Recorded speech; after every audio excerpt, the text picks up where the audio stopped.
and that it was not the state police's responsibility to protect the safety of the citizens of the state against illegals. Now, anybody that can understand that and say that they are following their logical and patriotic duty to uphold the laws in this country. We don't need new laws. That's what I'm leading to. We've got laws on the books right now that have more severe penalties than what McCain and this bunch try to force off on the American people. They were lied to, possibly, if they didn't do their research, but they're lying to us. That's in my opinion. Can I ask you something as a staff? And I've been around the tree a few times. Why is it our own representatives, going way back, Jack Brooks, Sam Rayburn, Lyndon Johnson, Nixon, Truman, who has the money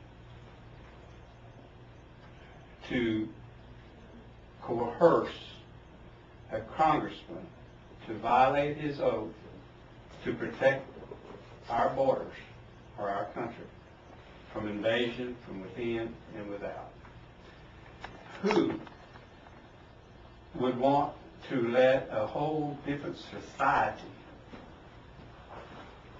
massively take over parts of our country and our schools, in particular our taxes in our hospitals and the schools? The state of Arkansas now, I won't talk about the state, because everybody wants to say it's a federal government problem, so you forget, so maybe it's their problem too. You got to furnish interpreter at social services.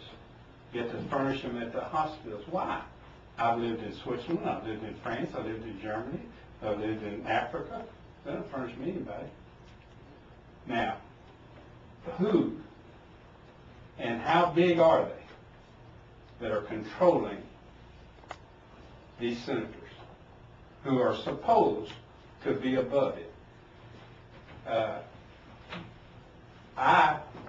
There's trillions of dollars for the illegals. Personally, I believe it's all the dope trade, because it's all tied together. If you can't stop them at the border to work, you can't stop the dope trade. And the banks love it, businesses love it, and they're making money. Now, that means that the voter in the United States counts for nothing, and nobody listens.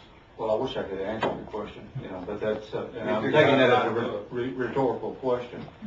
For those of you that are old enough, I guess, here in the group, remember there was an old cartoon called Pogo, and this is an old quote, we have met the enemy and he is us.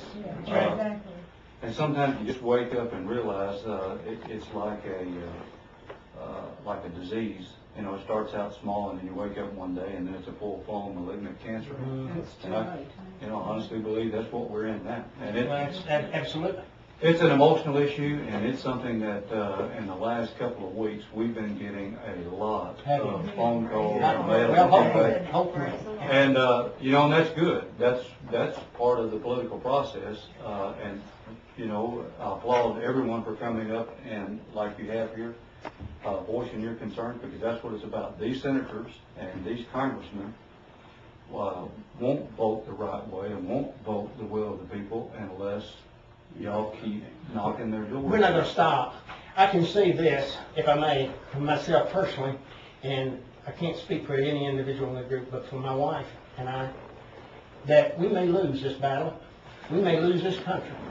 But you've got my word in front of God in this assembly today that I'll go down in flames. But I will die for this country if I have to. I had that oath before, and I'm in it now. But these people are not going to take over our country without me. And if they do, it's going to be over my dead body. And to quote the man that went before me, it is so well known, I regret that I only have one life to give for this country. My own brother asked me, said, you be careful. You don't realize what you're dealing with. Because you're dealing with the mafia. You're dealing with money people. You're dealing with Bill Gates. The Bill Gates Foundation is funding these illegal organizations and this situation here. And we've got, you're talking about cancer. Our former governor in this state, if you think he's going to go back as a presidential candidate, you might as well write him off, because he's gone. Anytime a man comes in and does what he did for this state and try to give it away to the illegals, and then to do his parting deed to allow the Mexican government to move a spy center right into the center of Arkansas as that, what do you call it? The Mexican consulate. And not only that, but subsidize them with my taxpayer dollars and everybody in your taxpayer dollars. Now the situation is, those people over there, you can, and being with the Foreign Service, he knows well how the CIA has to use our embassies. Now I'm going to tell you what, you got, and we've got cancer on our hands in this city. And I can give you a whole dossier of information concerning this. And that is violating our future voting rights. And when you lose your voting rights, you've lost your country. We're going into anarchy, and it better stop. Another thing I don't understand is, well, I understand it, but I'm just raising it, because I know you can't answer it either. We all know Tyson's, the meat packers, all have illegal labor. Green poultry, they were just busted in Missouri. My wife was born in Queen, Arkansas. Queen, Arkansas is 50% Mexicans. Of course, that's 50% votes if you don't need nothing to vote with. But we talk about voting rights. You know, though, we go and we vote, and we put these people in office, and they are supposed to do what we put them in office to do. They get in office, and it's just like we don't exist anymore. It's like we live in a dictatorship. Our president does not listen to the people that put him in office. They only care about it when they're controlled by Mexico and Mexico authorities. So we don't, even though we vote, our vote doesn't mean anything. Neither party. So what do we do? Our country is now shortly become a third world country. And if you've never been to a third world country, it's going to be shocking when it hits you in the face. That's the truth. You'd be glad to get back to the old. My grandson, just 19 years old, just turned my with the Rogers unit. And can't get a job. If you can get a job, it's not paying him. Can't even live on what he makes. Now, these people tell me, well, you white guys won't work and the black guys won't work at Tyson, but you pay them $25 an hour and they'll work. Oh, but we couldn't afford the chicken. They'll say, yes, the guy making $25 buy chicken. You what? You don't need to back. And their CEOs This report it. rationale of paying people nothing, working them overtime with no pay. Like Walmart's got another suit against them for working people through their break and punching them out and then working them. What happened to the rights of a worker anymore? I mean, we don't have to go to the Communist Party? That's the only thing left?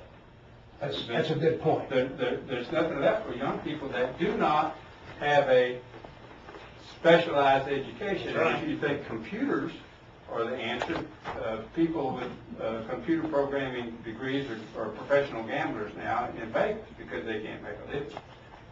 Because there's just, they got H-1B visas and they got Indians doing work. And I spent 2 years in China.